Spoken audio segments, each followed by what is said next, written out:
ke perangkat TV analog? Setting TV analog dengan cara tekan input pada remote, pilih AVI 2. Hidupkan set-top box, setting, pilih scan otomatis. Jika selesai, tutup dan Anda akan tergabung pada siaran TVRI Nasional, TVRI Lampung, TVRI 3, dan TVRI 4. Untuk setting TV digital, pilih tombol setting pada remote, pilih program, pilih pengaturan manual, pilih DTV, pilih kanal 33, pilih tambah, tunggu sampai pencarian selesai, lalu tutup.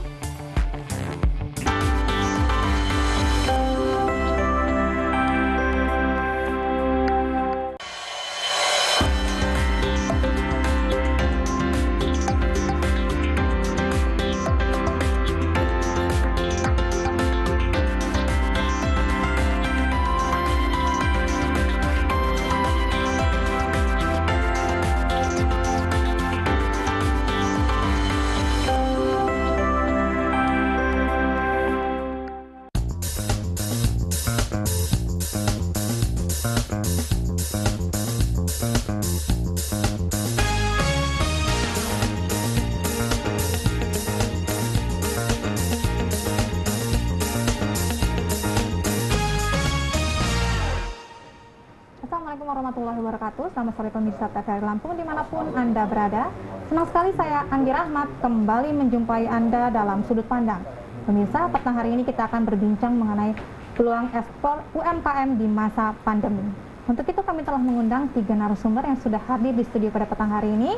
Saya akan sapa dulu Bapak Budiono, Kepala Perwakilan BI Provinsi Lampung. Selamat sore Bapak. Selamat sore Mbak Anggi, selamat sore para pemirsa. Bagaimana kabarnya petang hari ini Pak? Alhamdulillah Mbak, ya, Pak. sehat Mbak. Ya, Pak. Walaupun sedikit mendung Gak apa-apa Mbak, tapi tetap semangat. Semangat terus. Oke. Baik, terima kasih Pak Budiono juga sudah hadir bersama kami di sini. Pak Dwi Harmanto, Kepala Seksi Perizinan dan Fasilitas 2 Kantor Wilayah DJBC Sumbakbar. Selamat sore Bapak. Selamat sore Mbak. Bagaimana kabar petang hari ini Pak? Alhamdulillah, Semangat luar ya, Pak. biasa. Sama Pak Budiono ya Pak, menularkan semangat semuanya Pak. Harus luar biasa, harus di pandemi ini kita harus ini, semangat. Baik. Ya, Terima ya. kasih Pak Dwi. Selanjutnya Pak Ihwan Ferdian merupakan Chief Executive Officer Siger Hub. Selamat sore Bapak. Selamat sore. Baik, sudah siap kita akan berbincang mengenai ekspor UMKM di masa Siap pandemi. dong, Pak. Baik, saya ke Pak Budiono terlebih dahulu Oke. Pak. Baik Bapak, mungkin untuk kondisi saat ini apa yang menjadi program prioritas BI untuk memajukan UMKM Pak? Baik Mbak Anggi, jadi pemirsa yang saya hormati, Pak Dwi juga dan Pak Iwan, bicara mengenai UMKM, saya kira ini kan bicara mengenai kehidupan masyarakat luas. Di Bank Indonesia kita memang salah satu yang kita tuju adalah bagaimana kita mengembangkan UMKM itu sebagai salah satu pilar perekonomian kita. Kita tahu bahwa peran UMKM sangatlah besar. Kita paling tidak ya menyerap lebih dari 90% tenaga kerja di sektor usaha kita. Itu yang pertama. Yang kedua, berkontribusi 60% dari PDB nasional. Jadi saya kira ini juga peran UMKM. Makanya wajar kalau kita gotong royong seluruh kementerian lembaga, ya, organisasi, sama-sama bagaimana kita mendorong agar UMKM ini bisa berkembang. Nah, bagaimana Bank Indonesia berperan? Kami melihat kalau kita integrasikan di program kita di Bank Indonesia, kita mengkategorikan program itu dalam tiga pilar. Pilar pertama adalah korporatisasi, jadi bagaimana mengkorporatkan. Yang kedua adalah bagaimana kita bicara mengenai capacity building dari sumber daya insani atau sumber daya manusia UMKM. Dan yang ketiga adalah bagaimana kita memperkuat yang namanya kita sebut sebagai pembiayaan. Jadi 3 hal itu yang menjadi pilar dari program Bank Indonesia dalam pengembangan UMKM. Yang pertama, pilar korporatisasi ini adalah intinya bagaimana agar UMKM itu bekerja secara terintegrasi. Mengapa kalau demikian? Kalau kita tetap nggak bisa mengintegrasikan itu, maka skala ekonomi nggak akan tercapai. Kalau kita nggak mencapai skala ekonomi, maka sulit bagi kita berkembang. Dan ini makanya ini menjadi penting. Baik korporatisasi antara lini bisnis yang berbeda-beda, kemudian juga nanti kita bicara mengenai dari hulu ke hilir maupun yang sifatnya horizontal. Nah, inilah yang akan memperkuat UMKM. Nah, yang kedua, pada saat kita bicara mengenai pilar kedua, yakni mengenai pengembangan kapasitas, kita paling tidak mengarahkan ke 3 hal. Satu, membangun kemampuan dari UMKM itu bagaimana digital payment itu menjadi salah satu pilar penting. Yang kedua adalah bagaimana mereka kita dorong untuk memanfaatkan digital ini untuk memperluas market. Dan yang ketiga juga menggunakan era digital ini, katakanlah pengembangan digital ini untuk memperluas pembiayaan. Jadi pembiayaan itu nggak mesti dari bank yang konvensional seperti sekarang ini. Nah, kira-kira gitu. Nah, yang ketiga, yang pilar ketiga adalah mengenai pembiayaan. Nah, pembiayaan ini kita dari 2 sisi. Satu, bagaimana agar UMKM-nya dia layak untuk menerima pembiayaan, kita dorong UMKM-nya. Kemudian yang kedua adalah bagaimana kita menciptakan katakanlah sumber-sumber keuangan atau instrumen keuangan yang tidak konvensional. Misalnya kita nanti berpikir bagaimana agar kalau bank sudah memberikan kredit ke UMKM, kredit ini bisa disekuritasi. Nah, kalau ini bisa dijual, maka dia punya kemampuan untuk membiayai UMKM lagi. Nah, kira-kira gitu, Mbak Anggi. Luar biasa. Kira-kira Nanti begitu. kita akan kupas satu persatu 3 pilar itu ya, Pak ya. Baik, selanjutnya saya ke Pak Dwi ini. Pak Dwi, sebelum kita berbincang, ini tadi saya baca jabatannya Kepala Seksi Perizinan Fasilitas 2 Kantor Wilayah DJBC Sumbakbar. Nah, ini untuk Sumbakbar ini juga bisa dijelaskan dulu, Pak. Ya, Mbak. Jadi memang ini kesempatan yang baik juga untuk kita bersosialisasi. Jadi kita teman-teman ataupun kita Bea Cukai sendiri, Bea Cukai Kanwil Sumbakbar itu kan dipikirnya ada di Padang, Sumatera Barat. Jadi Bea Cukai Kanwil Sumbakbar ini kita membawain ada kantor Bea Cukai Lampung, Bandar Lampung. Jadi pelabuhannya di Panjang, ya. Yang kedua Bea Cukai di Bengkulu, Bengkulu. Dan yang ketiga Bea Cukai, kantor Bea Cukai Teluk Bayur yang kita kenal dengan di Sumatera Barat, Padang. Jadi kita ada 3 kantor pelayanan, ada 3 kantor pelayanan di situ. Itulah, jadi kadang supaya ini kantor Bea Cukai Sumbakbar, tapi lokasinya kantornya ada di Lampung. Jadi kita luruskan dulu ya, Pak. Ya, harus diluruskan dulu seperti ini. Terima kasih, Pak. Mungkin pertanyaan hampir sama dengan seperti yang disampaikan tadi ke Pak Dwi mengenai program prioritas dari Bea Cukai sendiri yang mungkin berkaitan dengan, atau mungkin saya ingin bicara dulu tentang fungsi Bea Cukai, Pak. Selama ini mungkin pemirsa di rumah juga ingin tahu, jadi untuk fungsi Bea Cukai sendiri seperti apa? Betul, Mbak. Jadi kadang kan pertanyaannya itu Bea Cukai kok ngurusin UMKM, gitu kan? Ini hubungannya apa nih? Bea Cukai ada di pelabuhan, ada di bandara, kok ngurusin UMKM lah gitu. Jadi bahwa kita harus kembali dulu ke tugas fungsinya Bea Cukai. Bea Cukai itu yang pertama fungsinya sebagai trade fasilitator, jadi memfasilitasi masalah perdagangan yang ada di sini. Jadi kegiatan ekspor, impor yang ada terkait dengan fasilitasi, kita punya fasilitas kawasan berikat, perusahaan ada KEK dan sebagainya, itu terkait dengan trade fasilitator. Termasuk salah satunya UMKM ini, karena kita harus nantinya membina UMKM itu bisa ekspor, jadi peran Bea Cukai di situ. Karena apa? Adanya teman-teman UMKM, ya kan, adanya itu bisa melakukan ekspor kan itu devisa itu. Ya. Jadi selama ini kita harapkan devisa kita lebih bagus lagi ke depannya karena ekspor sebenarnya meningkat bisa. Yang kedua kan fungsi sebagai industrial assistant. Jadi industrial assistant itu kita di Bea Cukai itu melakukan asistensi terkait dengan industri yang ada, termasuk salah satunya ini IKM yang ada, industri menengah dan sebagainya, itu terkait dengan asisten industrial. Yang ketiga dan keempat ini sebenarnya yang selama ini kita kenal dengan Bea Cukai itu sebagai apa? Revenue collector, penerimaan terkait dengan bea masuk, ada bea keluar, ada terkait dengan pajak PPN, PPH, ada cukai gitu ya, kita cukai rokok, itu kan itu di Bea Cukai sebagai revenue collector. Dan yang terakhir, yang keempat, fungsinya sebagai community protector, jadi pengawas. Jadi Bea Cukai ini yang kita kenal adanya mencegah penyelundupan, menangkap penyelundupan narkoba, penyelundupan impor, kan? Adanya penegakan terkait dengan rokok ilegal, itu tugas kami. 4 itulah 4 fungsi utama di Bea Cukai. Selama ini mungkin masyarakat hanya mengenal 3 dan 4 saja ya, Pak ya. Iya, betul. Lain juga Makanya kok Bea Cukai ngurusin UMKM, ternyata ada fungsi-fungsi yang lain. Baik. Terima kasih Bapak, nanti kita akan lanjut ke pertanyaan berikutnya. Saya ke Pak Iwan terlebih dahulu, Pak Iwan. Baik, ini tadi seperti disampaikan Chief Executive Officer Sigerhub. Nah, sama ini mungkin juga masyarakat atau pemirsa di rumah juga masih belum terlalu familiar. Mungkin bisa diperkenalkan terlebih dahulu, Bapak. Oke, makasih ya, Pak. Jadi Siger Innovation Hub itu adalah lembaga inkubator, Pak Budi, Pak Dwi. Jadi kita menginkubasi UMKM, koperasi dan startup. Kita fokusnya di Lampung. Sampai saat ini sudah mendampingi 74 UMKM, koperasi dan startup di Lampung. Untuk kegiatan kita di tahun ini juga akan melakukan program inkubasi lagi di tahun 2022 ini. Kita juga sama tadi endingnya kalau di BI tadi ada pembiayaan, di kita ada investasi. Jadi kita menjembatani UMKM untuk bisa naik kelas dengan investor-investor lokal ataupun nasional. Gitu, Mbak. Saya suka membahas UMKM naik kelas ya, karena ini kan pasti ada step-step yang akan terus dilalui sampai pada tingkat yang mumpuni untuk UMKM saat ini. Nanti kita akan kupas lagi ya Pak Iwan ya. Saya kembali ke Pak Budiono. Pak Budiono tadi ada 3 pilar yang mungkin mendasari hal-hal yang berkaitan dengan UMKM saat ini. Saya ingin kupas satu-satu Bapak mengenai hal tersebut. Terus mengenai pilar yang pertama, Bapak mungkin bisa disampaikan apa yang menjadi prioritas utama untuk pilar pertama itu? Iya, baik Mbak Anggi. Jadi kita bicara mengenai korporatisasi. Itu artinya menjadikan UMKM itu sebagai berbisnis secara korporasi.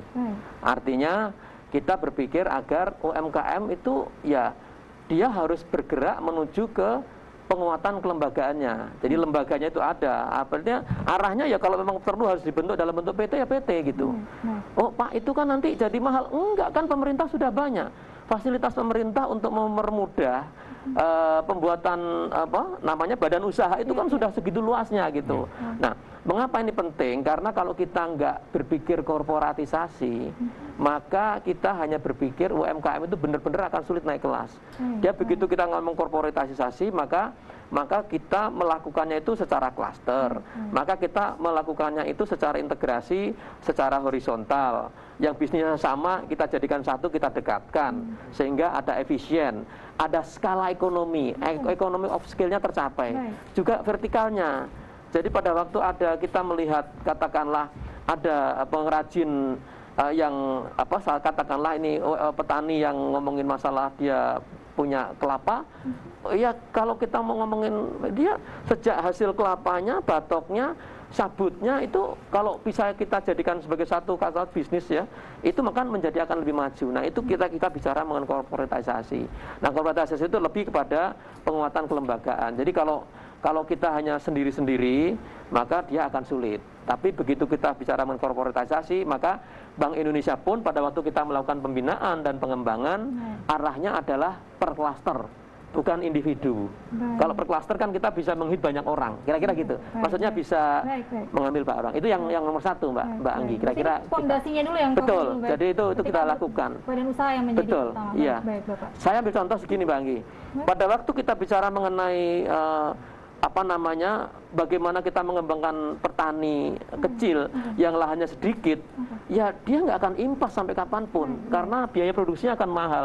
Tapi begitu ini kita jadikan satu, kita integrasikan, beberapa petani kita himpun, maka ini traktor kalau udah petaninya dijadikan satu hamparan kan traktornya bisa jalan. Nah kira-kira gitulah kita membayangkan efisiensi bisa dicapai. Nah kira-kira gitu Mbak Anggi. Sejauh ini Bapak respon dari masyarakat sendiri untuk mengedukasi hal-hal seperti ini, Bapak apakah memang ada tantangan tersendiri? Kadang-kadang mereka sudah berpikir ya tadi seperti Bapak sampaikan, wah nanti mahal dan lain sebagainya begitu Pak. Betul Mbak Anggi. Jadi saya kira kita memang harus mengambil beberapa contoh. Jadi kami juga melakukan itu, sambil contoh misalnya petani cabai di Sleman, di Jogja, kita contoh itu kan. Kemudian juga ada di tempat lain, kita contoh. Nah kalau contoh-contoh real itu bisa kita tularkan, kita nggak perlu banyak bicara gitu. Fakta mengatakan bahwa ini loh, begitu kita polakan seperti ini, maka mereka bisa maju. Contoh nyata ya Pak? Iya, jadi itu yang harus kita lakukan. Kalau kita nggak ngambil contoh nyata, ya mungkin akan sulit kita memberikan pemahaman dan edukasi. Tapi alhamdulillah kita juga sudah mempunyai beberapa binaan ya yang arahnya adalah dengan pola tadi itu. Jadi ini nanti terus kita kembangkan, bisa kita replikasi di tempat lain, mungkin dengan produk yang sama atau mungkin komoditas yang berbeda. Itu Bang Anggi. Luar biasa, terima kasih Pak Budiono. Saya kembali ke Pak Dwi ini. Nah tadi sudah sampaikan juga ada beberapa yang mungkin nanti akan bisa bersinergi untuk tentu saja Bea Cukai dalam memajukan UMKM. Tentu saja ada program-programnya. Mungkin secara nasional apa yang menjadi program dari Bea Cukai sendiri untuk hal itu, Pak? Baik, Mbak Anggi. Jadi gini, ini kan memang kondisi 2 tahun terakhir karena pandemi ini. Jadi dari Kementerian Keuangan pun juga dari Kementerian Keuangan, dari Bea Cukai pun semua sekarang lagi rame-rame kan tentang pemulihan ekonomi nasional, PEN itu kan. Otomatis dari kami dari pimpinan pun dari Direktorat Jenderal Bea Cukai ke Kanwil itu membuat program masing-masing seperti apa terkait dengan disesuaikan dengan karakter daerahnya pasti. Jadi kalau di Kanwil Sumbakbar ini kita namanya program Siger, sama nih Siger Hub, jadi saya Siger. Jadi program kita Siger ini sinergi gandeng eksportir. Jadi kalau kita dari sinergi gandeng eksportir itu kegiatannya seperti apa? Ada beberapa gitu. Jadi terkait sebenarnya satu ini, kita ini Bea Cukai, ya. Tapi kita sendiri terkait dengan eksportir komoditas itu belum tentu paham. Jadi kita akan mengedukasi infografis dengan data-data ekspor yang ada. Kita mulai pilah-pilah nih, komoditi apa saja sih yang ada di Lampung sini ya, khususnya di Lampung seperti ini. Kita ada pelabuhan Panjang, gitu. Kita kenal adanya karet, kopi, ada CPO dan sebagainya. Itu suatu industri yang nantinya menjadi hilirisasi seperti itu. Tapi ada satu hal yang kita sendiri nggak punya datanya. Apa itu? Yaitu data-data UMKM itu sendiri. Kita nggak punya data karena mereka belum ekspor, ya betul ya? Belum ekspor. Kita data seperti apa? Nah, makanya di sini dalam rangka program Siger ini kita menggandeng ekspor ataupun calon eksporter yang ada. Kita akan sinergi dengan Pak Budiono ini di Bank Indonesia, dengan BPS, dengan OJK dan sebagainya. Dan alhamdulillah di sini di Provinsi Lampung kita tergabung dalam Forum Eksportir Lampung, VELA. Itu luar biasa itu. Jadi tanpa ini kita sudah menyatukan. Jadi tujuannya sangat luar biasa bagusnya. Jadi kita tidak berjalan sendiri-sendiri nantinya. Gitu. Dari kita Bea Cukai bisa mengedukasi tentang gimana caranya ekspor itu seperti apa, seperti di jalurnya seperti apa. Tapi di satu sisi kita punya data akhirnya. Teman-teman itu kan punya binaan UMKM. Ternyata kita di sini ketemu Mas Ivan yang terkait inkubator UMKM. Dan ini kita harus punya potensi apa sih yang kita gali untuk mereka tadi tujuannya untuk naik kelas. Karena tujuan kita ekspor itu pasti 3, menciptakan eksportir baru. Yang kedua, menciptakan komoditi baru. Komoditi baru itu bisa jadi suatu perusahaan yang sudah ada, itu akan membuat hilirisasi. Misalnya tadi disampaikan adanya yang selama ini ekspor kelapa, itu saya membuat sabunnya bisa diekspor, cangkangnya menjadi arang, jadi minyak kelapa dan sebagainya itu kan berarti ada hilirisasi. Yang selama ini ekspor CPO itu sudah mulai meningkat lagi menjadi ada RDPO dan sebagainya, itu hilirisasi. Jadi kita tujuannya apa? Yaitu akhirnya meningkatkan volume ekspor, meningkatkan nilai devisa ekspor itu sendiri. Jadi kan ada tadi menciptakan eksportir baru, yaitu nanti kita akan sinergi. Kemudian menciptakan komoditi baru yang selama ini belum ada. Kita kan punya data ekspor nih. Komoditi apa sepertinya? Banyak kan, ada lada, yang semacam-macam itu, lada hitam, lada putih dan sebagainya itu ada. Tapi kita daerah-daerah mana saja sih eksportir itu? Pernah misalnya Manggi ya kita di tahun 2000 kita lihat data 2019 ya nggak ada ekspor. Tiba-tiba di 2020 ada ekspor lada spesi paper. Nilainya besar sekali. Saya lihat kita data dari mana, begitu saya kontak person, saya telepon, ternyata dia eksporter dari perusahaannya ada di Makassar. Jadi selama ini dia melakukan ekspor ada di sini gitu. Dan ternyata itu kendalanya ternyata dia hanya ekspor 1 tahun aja. Ya itu kan perlu kita identifikasi nih perusahaan-perusahaan seperti apa dan seperti itu. Jadi gitu. Yang penting lagi juga yang selama ini kita melakukan CVC ya, kalau nama di Bea Cukai itu Custom Visit Customer gitu ya. Dari sini kita menyalurkan kunjungan aktif ke teman-teman UMKM yang ada ini. Nggak mudah gitu. Kita melakukan kunjungan itu nggak mudah. Karena apa? Kita pengalaman UMKM kita datangin pakai seragam, takut Pak. Takut, aduh kenapa nih dipikir ini bayar pajak dan sebagainya. Bea Cukai lagi ya. Bea Cukai lah gitu, benar nggak? Nah, gitu, takut. Nah, gitu. Padahal kita, aduh tujuannya kita gandeng seperti itu. Makanya adanya forum, ada kenal di sini. Lama-lama kita mulai. Kita menciptakan namanya intimasi, engagement yang ada itu kita mulai. Gabung teman-teman yang ini punya binaan seperti apa, akhirnya kita bisa melebur nih. Jadi, nggak takut lagi ya Mas Iwan ya, dengan kita Bea Cukai itu nggak akan takut lagi. Itu seperti itu contoh. Baik, terima kasih. Programnya juga luar biasa dari Bea Cukai. Kita akan dengar, ini sudah ada berbagai kolaborasi dan sinergi dari BI dan juga Bea Cukai. Nah sekarang kita berbicara dari segi para eksportirnya ini. Silakan Mas Iwan. Oke, jadi di kita Pak Dwi, Pak Budi, jadi kita banyak UMKM yang kita naungi, tapi ya tadi banyak data juga di Lampung itu ekspor tuh masih sifatnya komoditas. Ya. Sedangkan anak muda sekarang kalau di Cigar kebanyakan UMKM-nya mayoritas anak muda, Bang Anggi. Jadi arahnya ke ekonomi kreatif gitu. Iya, lebih ke ekonomi kreatif atau sesuatu yang lebih berkelanjutan. Nah, hal-hal seperti itu kendalanya mereka itu di kapasitas, dalam artian ketika ekspor itu permintaannya sekian banyak, tapi kemampuannya untuk UMKM belum terlalu banyak. Akhirnya juga kita mengupayakan apa yang tadi dijelaskan oleh Pak Budi tentang kolaborasi antar UMKM untuk bergabung di satu ekosistem yang kita bentuk di Siger Hub untuk bisa bersama-sama kolaborasi untuk bisa naikin status ekonominya. Lewat kerjasama tadi, efisiensi terjadi, efektivitas terjadi, dan kita juga selalu mendampingi selaku inkubator karena kita inkubatornya inkubator swasta, Pak. Jadi kita bukan di bawah lembaga apapun, kita komitmen mendampingi UMKM itu sampai dia tadi jadi sebuah perusahaan besar atau jadi sebuah industri yang besar. Gitu. Sampai saat ini juga ada beberapa binaan kita yang telah diinvestasi juga oleh investor lokal untuk dia bisa naikin kapasitas industri. Yang tadinya bisa produksi 10.000 dengan adanya investasi masuk. Dan ketika UMKM notabene kan ketika diinvestasi percepatannya belum kayak startup. Startup ketika diinvestasi dia langsung bisa gesit gitu cepet, 3-4 tahun langsung cepet. Tapi kalau UMKM sedikit terkendala, Pak. Jadi disitulah peran kita selaku inkubator ikut mendampingi juga dana investasi itu untuk bisa dikelola secara bagus dan bisa menaikkan sesuai target dari investor juga clear, dari UMKM juga terbantu. Bahkan kita juga punya juga program yang namanya Lampung Talent.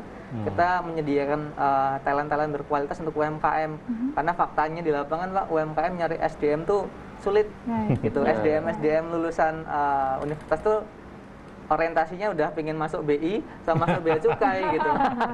Jadi yang masuk UMKM itu dikit gitu. Nah, itu kita coba membangun mindset itu untuk bisa bahwasanya UMKM ini potensial. Daripada masuk sebuah perusahaan yang sudah jadi, dia menaik di level manajemen aja itu butuh waktu 5-10 tahun. Kalau di UMKM 2 tahun dia bisa ngembangin itu. Bahkan UMKM-nya, ownernya pasti dia mau ngasih ownership juga ke para talent yang ngebantu. Jadi di situ juga UMKM kadang karyawannya kan baru 2-3. Mereka nggak bisa upgrading untuk manajemennya. Maka kita berperan juga di situ untuk mengumpulkan, misalnya ada 10 UMKM punya talent atau SDM di content creator, kita upscaling mereka, terus kita kembangkan skillnya, lalu kita kembalikan di UMKM-nya untuk siap kerja gitu. Jadi tadi dari segi talentnya kita siapin, karena UMKM tuh bakalan susah, mereka nggak mampu untuk nyewa psikolog untuk bisa nyeleksi 100 orang gitu untuk jadi satu terbaik. Kita berperan di level itu dari segi SDM. Kita juga ada bagian marketingnya yang membantu UMKM ketika dia, kadang UMKM tuh punya spesialisasi khusus. Kalau dia operasional, kadang-kadang marketingnya dia kewalahan. Tapi produknya bagus banget, produknya orientasi ekspor, tapi dia nggak bisa menchannelkan dia untuk sampai di level ekspor. Kita juga berperan di level-level itu. Jadi Siger Hub berupaya untuk jadi ekosistem builder yang clear, di mana marketingnya kita siapin, kita bantu, SDM-nya kita support, secara investasinya kita siapkan, dan kita juga punya sistem untuk controlling namanya UMKM Detektor, Pak. Jadi kalau mungkin kita datang ke rumah sakit kan medical check up ya. Kalau kita UMKM datang kita punya tools aplikasi untuk medical check up UMKM. Jadi mereka dites, kekurangannya di operasional. Kita akan bantu selesaikan operasionalnya. Nanti mereka bisa naik kelas dengan orientasi yang jelas. Dan itu mungkin bisa disinergikan juga dengan BI dan kelembagaan yang lain, di mana selama ini kalau ada kegiatan inkubasi yang lain atau pelatihan, pesertanya masih random, pelatihan marketing, tapi belum tentu si UMKM-nya butuh marketing. Dengan tools yang kita buat, mereka langsung ngetes siapa sih peta UMKM di Lampung yang kekurangan marketing. Ini yang akan disupport untuk kegiatan inkubasi marketing yang operasional keuangan. Jadi benar-benar detail, tujuannya tepat sasaran, sama output sama outcome-nya itu clear. Jadi yang kita ada 3 tes. Kalau dia nilainya merah dia masih rendah, kuning dia menengah, kalau hijau dia siap investasi. Nanti kalau UMKM yang masuk tes kita hijau, kita akan langsung salurkan ke investasi. Gitu Mbak. Itu kegiatan-kegiatan yang ada di ekosistem Siger Hub. Bagus. Cool ya, keren. Keren. Gue sama anak muda yang berpikir bahwa setuju, bukan Pak. mencari kerja tapi membuka lapangan kerja. Itu luar biasa sekali. Tapi memang seperti yang sampaikan Mas Iwan, tidak mudah untuk mengubah mindset ya. Itu juga butuh pasti banyak hal untuk tadi merekrut banyak lagi generasi-generasi muda yang mau support untuk memajukan UMKM, untuk lebih membuat hasil-hasil lebih produktif saat ini. Nanti kita akan kupas lagi ya Mas Iwan ya. Saya ke Pak Budiono ini mendengar apa yang disampaikan oleh Pak Dwi dan juga Mas Iwan tadi, memang banyak hal yang mungkin memang perlu dilakukan bersinergi dan berkolaborasi saat ini. Tadi kita belum membahas untuk pilar kedua ya Pak, pembiayaan, karena ini merupakan peran penting juga untuk terus meng-up dan menaik kelaskan UMKM kita. Mungkin bisa disampaikan dari BI sendiri Pak. Iya, sebelum saya salut sama Mas Iwan ini. Jadi salah satu saya kira beliau bisa konkret ya nanti mendorong dengan ekosistem yang dibangun itu bisa menghubungkan termasuk bagaimana nanti katakanlah bisa memberikan info kepada investor bahwa ini bagus loh untuk ini, saya kira bagus. Tapi yang tadi beliau sampaikan ada kurang satu, katanya kalau talent-talent baik yang larunya langsung ke BI sama Bea Cukai. Sebenarnya ada yang ketiga TVRI. Saya kira itu. Oke Mbak Anggi nyambung ya. Jadi betul. Tadi pertama mengenai korporatisasi, yang kedua kan kita bicara mengenai SDM, capacity building, pengembangan kapasitas. Ini tadi saya sampaikan kan ada 3. Satu, kita bicara mengenai bagaimana kita mengembangkan kemampuan UMKM itu di bidang digital. Digital itu kan bisa nanti dipakai untuk satu, penguatan dari katakanlah manajemen keuangan dia. Yang kedua, dia bisa gunakan untuk kita masukkan dalam platform e-commerce, itu juga perlu kemampuan digital. Dan yang ketiga adalah bagaimana nanti mengadopsi kemampuan digital itu juga untuk nanti menggrab berbagai sumber pembiayaan dan pendanaan. Dan yang berikutnya adalah kemampuan digital itu dipakai untuk untuk jadi pembiayaan, pendanaan sudah. Yang berikutnya adalah mengenai kemampuan digital yang dipakai untuk inovasi produk. Nah, itu yang kita akan coba dorong. Jadi salah satu yang kita, ini kan bertahap. Tahap pertama kita meng-onboardingkan. Jadi mereka-mereka yang, kalau kita lihat surveinya BI, itu 26%.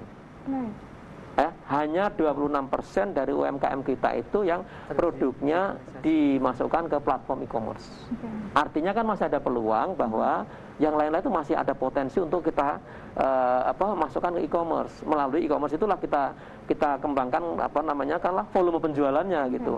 Jadi itu salah satunya. Nah, sehingga kemampuan mengenai digitalisasi ini nanti kita perluas lagi untuk paymentnya, jadi pembayarannya. Nanti itulah yang yang kita ini kan. Kita awali dengan onboarding dulu. Onboarding, kemudian mereka kita latih, kita kerjasama sama e-commerce juga. Bagaimana agar UMKM yang sudah masuk dalam list siap onboarding ini nanti mereka bisa memasukkan ke e-commerce. Kalau sudah memasukkan ke e-commerce, itu at least domestik masuk. Nah, nanti kalau kita bicara ekspor, itu kita akan bicara mengenai volume dan size. Jadi kan kita nggak bisa tiba-tiba saya mau beli satu biji barang untuk ke luar negeri kan, ongkosnya nggak cocok. Nah, itu nanti akan ada yang namanya e-commerce yang nanti akan skala besar. Dan itu yang nanti akan kita fokus. Makanya kalau kita prosesnya memang bertahap. Satu, dari UMKM yang subsisten, kita dorong untuk menjadi UMKM yang potensial. Kemudian kita jadikan UMKM yang memang lebih maju lagi. Kemudian nanti go global, kemudian ekspor. Nah, inilah tahapannya begitu. Jadi sebetulnya apa sih yang ingin kita capai, sama dengan yang Pak Dwi sampaikan tadi. Begitu kita bisa mendorong UMKM ini ke ekspor, maka yang kita peroleh adalah satu, continuity dari bisnisnya bisa lebih terjamin karena ada penjual di luar negeri. Yang kedua Pak, income negara melalui ekspor itu kan dapat. Dan yang tidak kalah penting adalah ekspor itu bagian dari pertumbuhan ekonomi, gitu kan. Nah, yang juga nggak kita kesampingkan adalah begitu banyak UMKM bisa ekspor, maka devisa kita meningkat. Cadangan devisa meningkat, maka kemungkinan stabilitas dari ekonomi kita bagus. Inilah yang kita capai sebetulnya jangka panjangnya. Ini Gitu Mbak Anggi. multiple effect ya Pak ya? Ya, saya kira gitu Mbak. Jadi makanya perlu memang kita harus gandeng tangan. Melalui Forum Ekspor Lampung, saya kira kita bahu-membahu untuk kita mewujudkan agar di Lampung ekspornya bisa kita dorong maju. Mungkin itu Mbak Anggi. Baik, terima kasih Pak Budiono. Ke Pak Dwi sekarang, saat ini mungkin tadi disampaikan oleh Bapak juga, menurut kalau untuk bea cukai sendiri yang berkaitan dengan UMKM, apa yang kita menggucut mengenai program yang berkaitan dengan UMKM di bea cukai Pak? Ya, baik Kak. Jadi ya tadi kalau dibilang Mas Evan itu milenial sekarang talentnya ke bea cukai BI, berarti tidak perlu juga. Jadi kita cukup dengan yang ada di talent itu kita harus kembangkan. Nantinya kalau jadi dia eksportir kan otomatis berhubungan dengan kami juga, kan? Jadi hubungan dengan bea cukai, berhubungan terkait pembiayaan dengan Bank Indonesia dan teman-teman yang lainnya. Jadi gitu ya. Jadi jangan putus asa ya Mas Evan ya dari teman-teman gitu. Jadi memang nggak semudah itu tadi ya masalah terkait dengan UMKM yang ada itu. Jadi kita lihat memang kalau dari data ekspor kita, teman data ekspor kita Lampung itu luar biasa besar. Tapi itu saya sampaikan bahwa itu. Ini ada penelpon Bapak, kita akan jawab penelpon. Halo. Halo, selamat sore. Halo, selamat sore. Selamat sore Bapak. Halo, selamat Sedikit volume Bapak. Bisa dikecil. Iya, halo, selamat sore. Ya, sore Bapak, silakan. Halo, selamat sore. Selamat sore Bapak. Bisa mendengar suara saya? Halo. Iya, sore Bapak. Halo, selamat sore. Sore. Bapak bisa mengecilkan sedikit volume suara TV-nya? Dari BI, Pak, kalau kita mau pinjaman dana gitu, apakah kita harus ikut korporat apa bisa perseorangan Pak untuk mendapatkan dana bantuan UMKM itu Pak? Soalnya begini, memang kita punya usaha gitu UMKM Pak ya, tapi kita Ya, sepertinya terputus. Kita belum sempat menanyakan dari mana tadi penelpon, namun kita sedikit bisa menangkap apa yang menjadi pertanyaan beliau. Mungkin langsung saja ya Pak ya, mungkin ada yang bisa menjawab mungkin dari Pak Budiono. Lebih ke tadi pembiayaan sepertinya Bapak, dengan pembiayaan. Baik, jadi aspek pembiayaan ini kan luas ya. Pembiayaan kita kalau dari sumbernya bisa dari perbankan, bisa dari yang katakanlah bantuan dukungan pemerintah, banyak sekali itu melalui Kementerian Koperasi UMKM juga ada. Kemudian juga melalui beberapa lembaga pembiayaan non-bank. Jadi kan itu juga dibuat dalam bentuk modal ventura dan lain-lain. Nah, tadi yang Mas Iwan sampaikan itu salah satu contoh. Jadi ini yang pembiayaan non-bank. Jadi kalau katakanlah Pak Iwan bilang saya ada di dalam ekosistemnya itu ada kandidat eksportir yang katakanlah produknya itu potensial untuk diekspor, dia tuh butuh pembiayaan, tidak harus pergi ke bank. Dia bisa invite investor, katakanlah kalau saya punya uang, saya bisa ikut di dalam join itu. Nah, itu nanti akan beberapa modal. Skemanya banyak. Bisa dalam bentuk modal ventura kan gitu, atau dalam bentuk kerjasama. Jadi itu yang pertama. Yang kedua sebetulnya kalau kita bicara mengenai tadi saya katakan korporasi, bukan berarti bahwa pembiayaan itu hanya untuk yang korporasi, enggak. Tapi yang dimaksud adalah bahwa kalau kita ubah pola bisnisnya UMKM itu menjadi terintegrasi dengan yang tadi saya sampaikan tadi itu, maka bagi bank juga lebih mudah dalam mengelola kreditnya. Kemudian bagi lembaga-lembaga yang mendukung juga akan lebih mudah. Kemudian pada saat kita bicara mengenai ekspor dan lain-lain, kapasitasnya juga lebih tinggi. Karena kalau kita nggak mungkin kapasitas ekspor nggak sampai 1 kontainer kan rugi, kayak-kira gitu. Nah, itulah makanya korporatasi arahnya ke situ, Mbak Anggi. Saya kembalikan. Semoga bisa dipahami oleh tadi penelpon. Kita belum sempat menanyakan apa ya Pak ya. Betul ya. Oke. Baik, terima kasih Pak Budiono. Lanjutkan lagi Pak Dwi. Jadi sampai mana? Jadi gini Mbak, kalau kita kembali ke lihat data kita di data bea juga data ekspor. Di Lampung itu ekspornya luar biasa loh. 2019 justru di pandemi itu naik terus. 2020, 2021 pada naik saat terus. naik ya Pak ya? Naik. Cuman ya itu tadi pertanyaan sama kembali ke Mas Irwan. Itu ekspor komoditi. Ya karet, ya kopi, CPO dan sebagainya itu masih dasar komoditi. Nah, kita sendiri kalau kita lihat Loh, teman-teman UMKM seperti pengrajin itu datanya di mana? Kita nggak lihat juga di data di situ.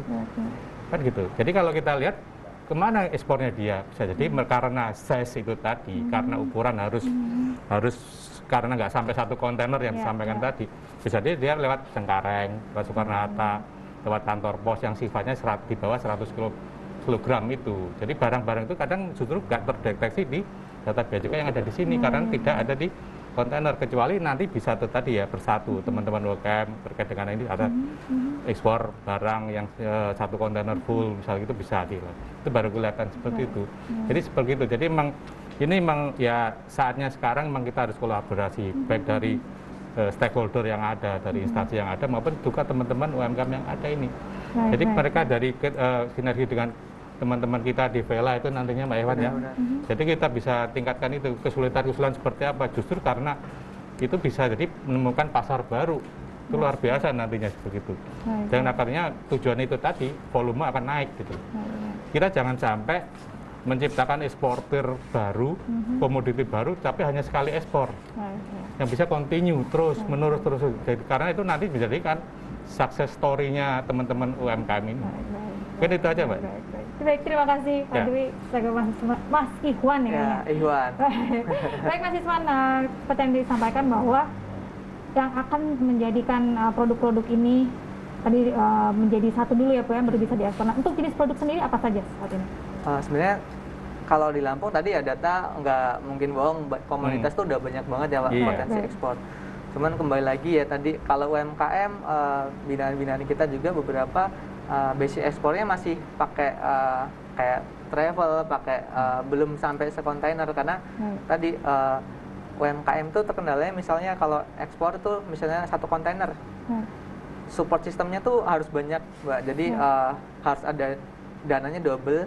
Jadi misalnya bayar tuh kan nggak langsung, kadang bayar di depan, mereka juga bayarnya tempo. UMKM untuk menjaga perusahaan tetap berputar ketika kapasitas langsung diminta tiba-tiba banyak, itu juga perlu support banyak dari segi pembiayaan tadi. Makanya pembiayaan mereka tadi ada banyak jalur yang bisa diambil dari segi perbankan atau non perbankan. Jadi kita juga berperan untuk di situ. Misalnya UMKM ingin melakukan ekspor, kapasitasnya sudah jelas dibutuhkan berapa, mereka kadang terkendala kapasitas produksi. Nah itulah peran-peran yang coba kita lakukan ke teman-teman untuk bisa memenuhi kapasitas ekspor tadi. Karena UMKM di Lampung juga sebenarnya memenuhi lokal atau nasional itu sebenarnya sudah masih banyak banget potensinya gitu Mbak. Gitu. Tapi ya tadi apa namanya untuk ekspor tadi itu emang perlu support dari bea cukai lewat komunitas ekspor dan BI segala macam untuk benar-benar ngejagain ekosistem. UMKM kalau sendiri-sendiri rapuh gitu, tapi kalau bersama-sama tadi dengan konsepnya yang pernah diusung Pak Budi, jadi UMKM bersama-sama berkolaborasi dan berkooperasi kalau bisa bekerja sama. Gitu. Mungkin yang saya maksud adalah jenis produknya, mungkin apa dari fashion, handicraft jenis atau mungkin produknya kalau kebanyakan masih ke produk kreatif kayak handicraft gitu-gitu. Terus ada juga beberapa olahan-olahan snack tapi kapasitasnya belum terlalu banyak untuk ekspor, itu juga udah banyak. Ada juga untuk olahan snack. Ada gitu. Di Lampung udah mulai tumbuh hal seperti itu. Gitu, Mbak. Dan pemanfaatannya benar-benar mengekspor semua sumber daya yang ada di Lampung saat ini ya? Iya, mereka pakai sumber daya di Lampung. Tapi ya tadi kebanyakan masih komoditas tadi gitu. Baik, terima kasih Mas Iswan. Dan saya kembali ke Pak Budiono saat ini. Memang tadi itu yang menjadi kendalanya dari mungkin Siger Hub sendiri. Dan tadi terakhir pilar ketiga ya Pak ya mengenai pembiayaan. Nah mungkin ini juga nanti bisa berkolaborasi juga, mungkin bisa disampaikan Pak Budiono. Iya baik, makasih Mbak Anggi. Jadi salah satu yang menjadi fokus kebijakan Bank Indonesia terkait dengan pembiayaan UMKM itu adalah bagaimana kita mengembangkan model-model pembiayaan yang tidak konvensional. Jadi jangan terpaku pada model-model yang sekarang. Artinya kita arahnya adalah bagaimana memperkuat instrumen-instrumen pembiayaan di luar yang sifatnya kredit perbankan doang. Tidak hanya kredit perbankan saja. Karena kalau kita mengambil yang itu, kesiapan dari si pelaku usaha yang mendapat pembiayaan juga belum tentu siap gitu. Makanya kita perkuat dari sisi supply-nya. Supply itu artinya adalah penyedia dana. Penyedia dana BI membuat kebijakan terkait dengan perluasan dari jenis-jenis pembiayaan yang bisa dimasukkan atau dikategorikan sebagai pembiayaan kepada UMKM. Yang kedua, tadi saya singgung di depan, kita harus berpikir bagaimana agar ini terjadi di banyak negara ya. Bagaimana agar pembiayaan itu bisa menciptakan pembiayaan baru. Contoh, tadi saya sampaikan mengenai yang kita sebut sebagai sekuritisasi aset. Salah satu aset yang disekuritisasi adalah kredit UMKM. Jadi kalau kita tahu bahwa mungkin 2018 sampai sekarang total kredit UMKM di Indonesia kan sudah lebih dari 20%. Which is itu sebetulnya sudah mencapai atau melebihi dari syarat minimal yang ditetapkan. Tetapi kan itu nggak cukup gitu. Tapi masih banyak beberapa penyedia dana yang sebetulnya mereka masih punya peluang untuk menambah kapasitas lagi dengan cara tadi itu. Kita bisa melakukan sekuritisasi aset dengan cara mensekuritisasi kredit UMKM. Jadi saya contohkan misalnya sekarang saya adalah bank, saya membiayai kredit kepada UMKM. Nah, maka dengan kredit UMKM kan berarti saya punya aset, punya agunan berupa bisnis UMKM itu. Nah, ini bisa kita jual lagi untuk dijadikan kredit baru. Nah, orang membeli kredit yang saya sekuritisasi ini tadi, kemudian itu nanti uang yang diterima oleh bank yang menjual aset sekuritisasi, dia bisa salurkan lagi untuk membiayai kredit UMKM yang lain. Nah, itu salah satu upaya yang kebijakan yang diarahkan dari sisi supply-nya. Jadi supply dananya itu kira-kira seperti itu. Nah, dari sisi demand kita harus dorong juga agar UMKM-nya itu siap. Makanya kita arahnya itu adalah juga mendorong agar UMKM-nya itu siap untuk menerima pinjaman. Kita nggak banyak loh yang tidak siap itu. Makanya salah satu diantaranya yang kita lakukan adalah membina kemampuan manajemen keuangan. Jadi kita salah satu diantaranya membina kemampuan manajemen keuangan. Kalau kita berikan mereka pemahaman seperti itu, si penyedia dana begitu mau membiayai, termasuk pada saat Pak Iwan di ekosistemnya ada kandidat yang bagus, kita udah bisa, si calon investor udah bisa melihat prospeknya karena informasinya cukup lengkap. Nah, itu salah satu. Nah, itu saya kaitkan dengan yang tadi nomor 2, pengembangan kapasitas. Jadi tadi satu mengenai itu. Nah, kalau saya boleh tambahkan, ini masih ada hubungannya dengan pilar kedua, adalah selection program. Artinya ini adalah bagaimana kita untuk produk-produk yang akan diekspor itu lolos kurasi dan sertifikasi. Ini dua hal ini saya kira sangat penting kalau kita mau berkompetisi di global.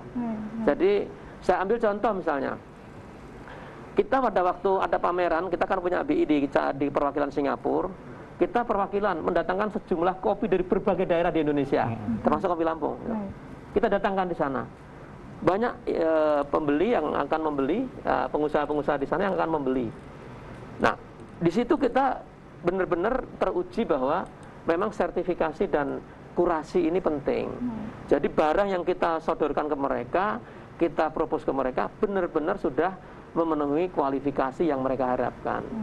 Jadi nggak berpikir bagus menurut kita, tapi adalah bagus menurut si calon pembeli.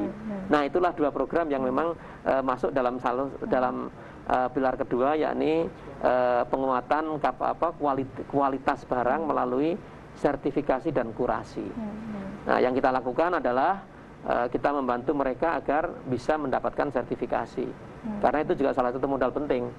Kita bilang bagus, tapi kalau ternyata lembaga sertifikasinya nggak melakukan kan nggak bisa juga. Nah, itu kira-kira Mbak Anggi, kaitannya antara yang pilar kedua dan pilar ketiga. Baik. Terima kasih Pak Budiono. Mungkin saya, sebentar ya Pak Dewi, saya mungkin ingin menanyakan mengenai ketidaksiapan tadi. Ini sempat disinggung, ada ketidaksiapan mungkin dari si pelaku UMKM sendiri untuk menerima pembiayaan. Nah, ini ingin saya dengar, apa sih yang menjadi kendala, ketidaksiapan seperti apa? Ya, jadi perlu dipahami juga untuk masuk ke pembiayaan juga banyak proses yang harus dipersiapkan. Yang pertama, kalau untuk ke konvensional dia bankable atau tidak. Kalau yang tidak, mesti dia akan masuk ke investasi. Karena di perbankan tadi intangible asset itu nilainya itu tidak bisa dihitung secara real gitu. Tapi ketika di investasi, proses bisnis, ide, dan SDM di dalamnya itu adalah yang dinilai oleh investor pertama kali. Kalau jadi gagasan juga ternilai begitu ya? Karakter founder itu menjadi penilaian penting ketika si UMKM atau pebisnis itu mau masuk ke jalur investasi. Kita juga kayak di tahun ini ada di 2022 ini kita buka program inkubasi, sudah ada 94 pendaftar. Itu juga udah terkurasi, nanti yang mereka levelnya ya tes UMKM detektor dan hijau itu akan kita audit, mereka akan pitching langsung dengan kita akan audit turun langsung ke lapangan, kita cek ketika dia sudah memang prospek bisnisnya bagus, akan kita channeling ke investasi. Jadi mitra-mitra investor kita mereka bisa lihat prospek bisnis yang clear. Kalau kita namain detailnya, mereka harus punya prospektus bisnis yang clear. Jadi perlu dipahami juga, jadi proses berinvestasi maupun pinjaman itu juga prosesnya bertahap. Karena itu juga fakta di lapangannya, ketika ada UMKM yang masuk ke kita berharap ingin diinvestasi, dia kita inkubasi, kita kasih penjelasan tentang bagaimana proses investasi, bisnis, terus kita kasih mental box segala macam, di ending ternyata kapasitas mereka belum siap untuk masuk ke investasi. Dan mereka juga kadang kalau investasi belum rela untuk berbagi bisnisnya, karena pemahaman-pemahaman itu perlu clear juga, karena pinjaman dan investasi dua hal yang berbeda. Kalau investasi ada orang yang lain yang ikut masuk, kalau pinjaman itu hanya pembiayaan saja. Nah, itu perlu dipahami di sisi pebisnis atau UMKM sampai clear di level itu. Selama proses bisnisnya jelas dan tadi secara manajemen keuangan terdata, itu pun untuk nyari investasi nggak susah kok gitu. Banyak banget orang yang mau ikut terjun gitu, karena investasi di UMKM tuh potensinya tinggi banget. Kita mungkin berinvest, kalau startup tuh kan miliaran ke atas, kalau UMKM mungkin masih ratusan juta, tapi potensi kelipatannya itu lebih cepat juga, mungkin setengah tahun, 1 tahun itu bisa ROI. Bahkan kalau UMKM jualan hari ini, bulan depan udah bisa langsung bagi profit. Kalau investasi di startup itu kan kita harus nunggu valuasinya dia besar dulu dan running bagus. Kalau UMKM itu potensinya langsung clear. Mereka yang diinvestasi 6 bulan bisa langsung bagi hasil, nanti 6 bulan ke depan bisa langsung tumbuh, dan itu akan terus menggulung terus gitu sampai dia jadi besar. Karena kita ada satu case juga kemarin, hasil dari UMKM detektor yang hijau, kita kunjungin ada salah satu bisnis clothing, dia omset hariannya sudah 3 juta, tapi catatannya itu masih pakai buku A4 yang tebel itu. Jadi ada 2 buku, kita akhirnya melakukan audit, kita bantu rekap keuangannya karena dia butuh pendanaan untuk sebelum lebaran. Karena untuk lebaran dia harus stok baju banyak, dan itu mereka udah bisa punya proyeksi penjualan dan clear. Biasanya sehari itu 2-3 juta. Kita lihat laporan buku yang tebel itu tahun kemarin pas lebaran itu 1 hari bisa 20 juta. Kenaikannya bisa hampir berpuluh-puluh kali lipat, dan itu UMKM potensinya tinggi, cuman tadi tata kelolanya yang belum clear. Makanya kita juga berperan untuk sampai di level itu untuk membenahi mereka. Jadi kayak misalnya investor-investor, bapaknya semua mau terjun ke UMKM itu nggak ada rasa takut. Itu udah clear, prospeknya udah bagus karena rekam jejaknya itu detail. Karena UMKM tuh lebih clear sih kalau diperiksa daripada yang basis digital, karena kita bisa melihat langsung nyata, ini stok barangnya sekian, ini pasarnya sekian, perputaran sekian, itu clear. Jadi resikonya sebenarnya lebih rendah daripada bisnis-bisnis kayak teknologi dan startup gitu. Berarti PR-nya Sigurd Hub luar biasa ya, bagaimana mengedukasi para pelaku UMKM saat ini ya Pak? Ya, itu proses besar kita sih. Baik, terima kasih. Saya ke Pak Dwi lagi nih Pak Dwi. Tadi seperti disampaikan juga ini mengenai forum, saya sempat dengar mengenai forum ekspor Lampung. Iya. Forum ekspor Lampung. Nah ini mungkin pemirsa di rumah juga ingin tahu lebih banyak mengenai forum ekspor Lampung. Pak, silakan. Jadi memang forum ekspor Lampung itu baru berdiri, dan itu skep dari Pak Gubernur langsung ya. Dari Pak Gubernur, anggotanya ada misalnya dari Bank Indonesia, dari Bea Cukai, OJK, dari Perindap, banyak sekali, dan masalah asosiasi Kadin dan sebagainya. Jadi sebagai wadah untuk kolaborasi. Jadi kita kalau mau maju UMKM ekspor itu harus kolaborasi. Kita tidak bisa berjalan sendiri-sendiri. Penting di situ. Jadi kata sinergi, kolaborasi yang dimaksud Pak Budiono tadi, kalau di bahasa Indonesia gotong royong, gitu. Jadi kita mau nggak mau harus kolaborasi, harus bersatu di sini. Jadi nanti kita tidak perlu mengedukasi sendiri-sendiri, tapi misalnya BI mengundang UMKM, perlu bea cukai, kita datang di situ. Bea cukai seperti ini sama seperti itu. Jadi harus kolaborasi. Jadi akhirnya kita bisa, tujuannya juga harusnya masalah UMKM kita harus bisa layering nih, kita leveling nih. Kita UMKM yang masih pemula, UMKM yang mungkin masih sifatnya domestik, atau yang sifat potensi ekspornya ada. Kita harus kita layering nih, seperti apa. Tadi kan udah ada detektornya tadi gitu. Itu penting di situ. Tapi sebenarnya sebagai entrepreneur nih dari teman-teman UMKM itu kita harus bisa menciptakan entrepreneur baru, pengusaha. Jadi yang kalau kita ini istilahkan kayak tradernya. Jadi kalau trader ini UMKM seperti dia misalnya ada pengrajin, dia tidak perlu memikirkan untuk pasarnya. Dia tinggal mencari. Saya punya pasar di, misalnya ada trader bisa punya pasar di Singapura gitu. Dia mencari bahan seperti ini, sebenarnya sudah selesai. Jadi seperti itu ada tahap-tahapnya. Jadi kalau teman-teman UMKM misalnya baru bikin makanan ini, dia mikirin pasar situ pasti akan repot. Pasti ada tahap-tahapnya. Kecuali memang dia udah besar, udah punya pasar tersendiri. Ya kita harus ciptakan ini trader-trader, pengusaha-pengusaha yang sifatnya tahu nih. Kalau misalnya saya punya order dari Singapura makanan seperti apa, kemplang gitu kan. Oh di sini dengan seperti ini. Ini saya mencontohkan sini. Sebelum di sini saya di Palembang ya, Pak Anggi ya. Di Palembang. Jadi di sana itu ada eksportir itu makanan seperti kemplang, kayak empek-empek dan sebagainya. Dia itu hanya eksportir. Tapi dia punya ada relasinya UMKM yang pengusaha empek-empek itu sendiri. Permintaan dari Singapura itu harus higienis seperti kita waktu datang kunjungan sana benar-benar gitu. Kita harus pakai kayak APD seperti apa datang. Padahal hari itu SDM-nya hanya 3 orang yang bagian motong-motong kemplangnya itu. Tapi semua higienis itu seperti itu. Itu seperti contohnya kita menciptakan seperti itu. Jadi dia tidak perlu harus bikinnya ini, tapi dia tahu di mana yang bisa seperti itu. Itu contohnya. Jadi kita tidak hanya misalnya ini bagus, misalnya Mas Iwan ini sudah menciptakan nanti sebagai ada trader apa yang sudah punya marketnya di sana, tinggal punya kan udah beberapa binaan seperti ini kan. Oh di sana Singapura perlu ini, jadi tinggal ngambil pasarnya aja. Jadi kita level-level juga tuh, harusnya kita level-level gitu.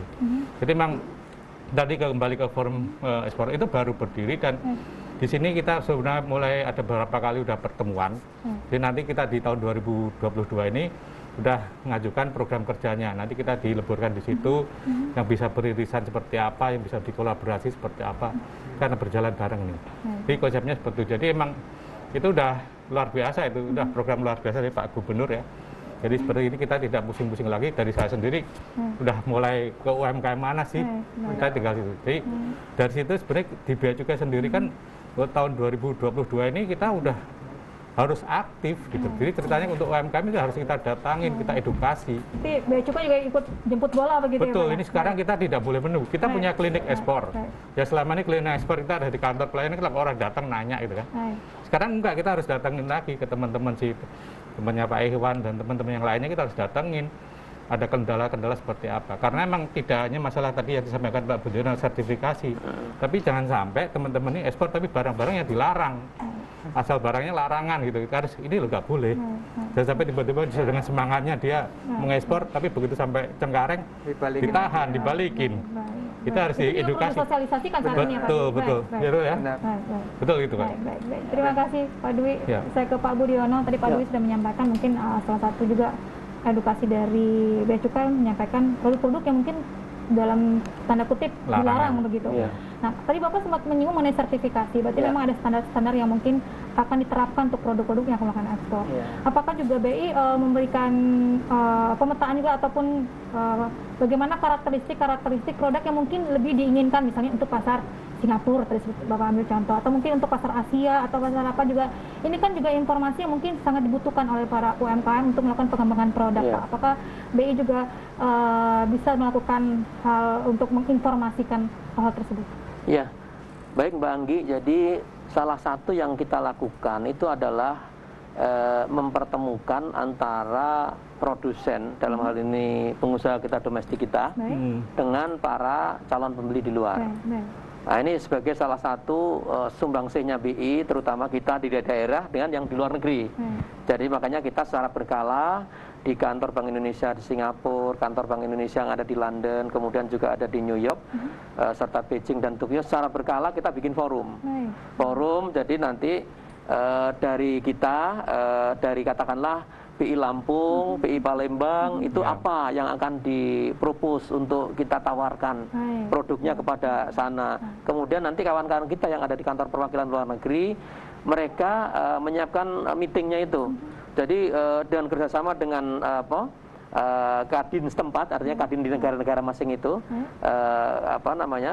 kadin di masing-masing daerah itu, di masing-masing negara itu, untuk nanti ketemu. Jadi kita punya produk ini, nah nanti di situ akan ketemu. Jadi saya ambil contoh ya, pada waktu tadi kopi kan, waktu di Singapura saya contohkan tadi, itu betul bahwa itu sebenarnya kopi bagus dari Lampung. Sayangnya roastingnya itu masih mereka gitu. Jadi yang melakukan roasting itu dari Singapura. Padahal kalau itu kita bisa roasting di sini, artinya kita punya ya kemampuan untuk merosting itu di sini. Kita punya nilai tambah banyak itu. Nilai ekspor kita jauh lebih tinggi daripada yang kita dapatkan. Itu kira-kira gitu, Pak. Jadi ininya saya kira gitu. Karena memang pasti ada peningkatan jauh. Itu adalah yang kita sebut sebagai kurasi dan sertifikasi gitu. Jadi kita arahnya ke situ nanti untuk produk tertentu, makanya kita punya nanti di clustering.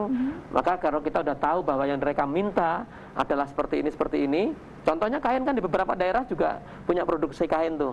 Di New York laku. Nah, yang seperti itu kan kita akhirnya tahu yang di pasar New York butuhnya seperti apa. Itulah yang akan kita bilang kepada kawan-kawan di masing-masing daerah. Teman-teman, kalau market di New York, mereka kalau mau yang katakanlah kain batik itu yang model gini.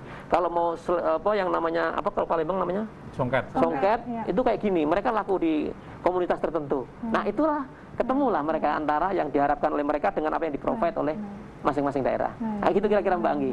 Jadi kita mempertemukan. Iya. Betul. Secara reguler dilakukan. Iya, betul. Baik. Terima kasih. Saya kembali ke Ikhwan.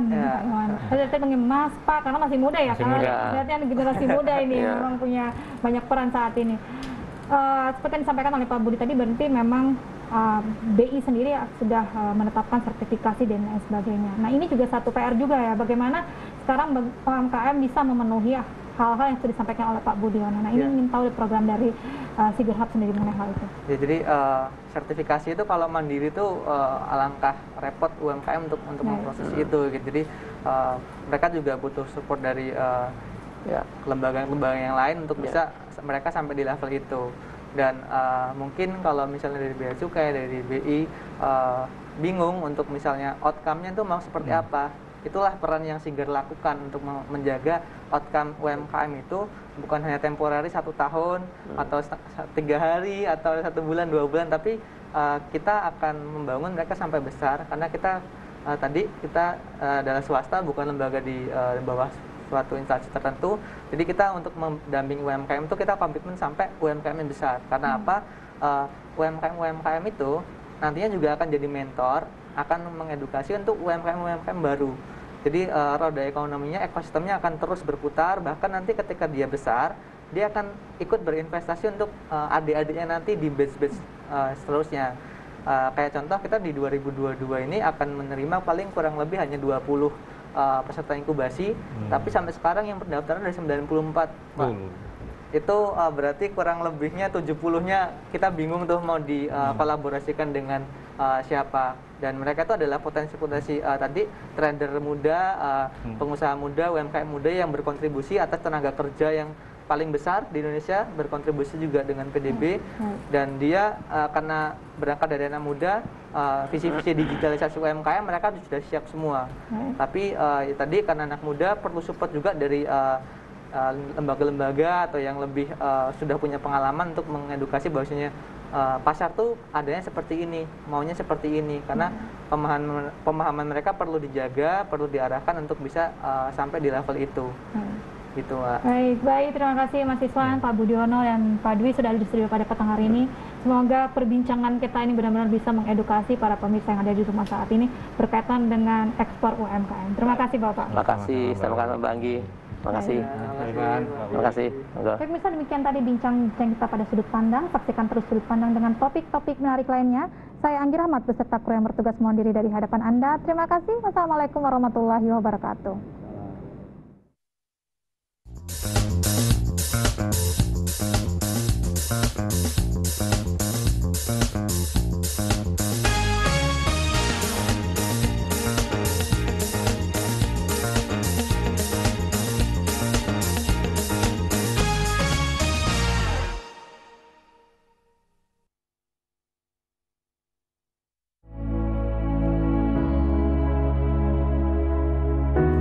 Pemirsa TVRI, pandemi COVID-19 belum berakhir. Sesuai anjuran Presiden, kita semua wajib pakai masker. Jangan pernah lepas masker saat bertemu orang lain. Mari disiplin. Indonesia pulih, Indonesia bisa.